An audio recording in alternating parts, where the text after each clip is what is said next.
দেশে ফিরেছেন সংযুক্ত আরব আমিরাতে ক্ষমা পাওয়া ১৫ বাংলাদেশি। এর মধ্যে ঢাকায় ৩ জন এবং চট্টগ্রাম বিমানবন্দরে নামেন ১২ জন। বাকিদের ফেরাতেও প্রচেষ্টা অব্যাহত আছে বলে জানিয়েছেন ছাত্র সমন্বয়করা।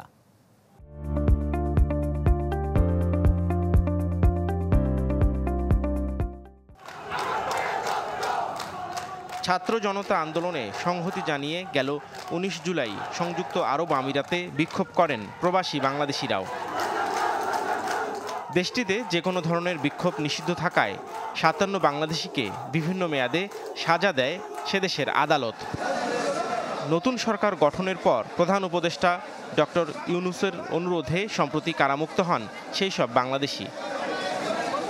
শনিবার রাতে দেশে ফিরেছেন ক্ষমা পাওয়া ১৫ জন।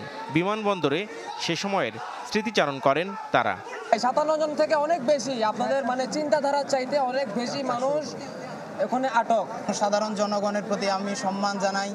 এর পরবর্তীতে যদি বলতে হয় ডক্টর ইউনূস স্যারের প্রশংসা তো আমি কি দিয়ে করবো আমি জানি না। ৪৫ দিন ধরে অনেক কষ্টের মধ্যে ছিলাম।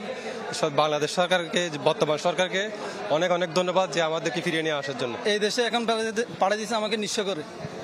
এখনো পর্যন্ত আমাদের যদি সরকার যদি এই দায়ভারটা নিয়ে নেয় তাহলে আমাদের জন্য একটু সুবিধা হয়।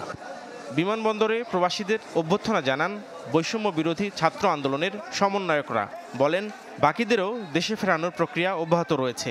যারা রেমিটেন্স যোদ্ধা রয়েছে তারা এই দেশের প্রতি যেহেতু ত্যাগ সবচেয়ে বেশি করে, তাদের ইনভেস্টমেন্ট যেহেতু সবচেয়ে বেশি, তাদের প্রতি যেন সবচেয়ে বেশি মানবিক হয়। যারা এই ছাত্র জনতার অভ্যুত্থানের জন্য এখন জেলে বন্দী রয়েছেন তাদেরকে যেন অতি দ্রুততম সময়ে মুক্তি করা হয় এবং এই স্বাধীন বাংলাদেশে তাদেরকে যেন ফিরিয়ে আনা হয়। ঢাকায় হজরত শাহজালাল আন্তর্জাতিক বিমানবন্দরে ক্ষমাপ্রাপ্ত ৩ জন এবং চট্টগ্রামে শাহ আমানত বিমানবন্দরে নামেন ১২ বাংলাদেশি। এছাড়া ঢাকায় ফিরেছেন দুবাই আন্দোলনে অংশ নেয়া আরও ৮ বাংলাদেশি।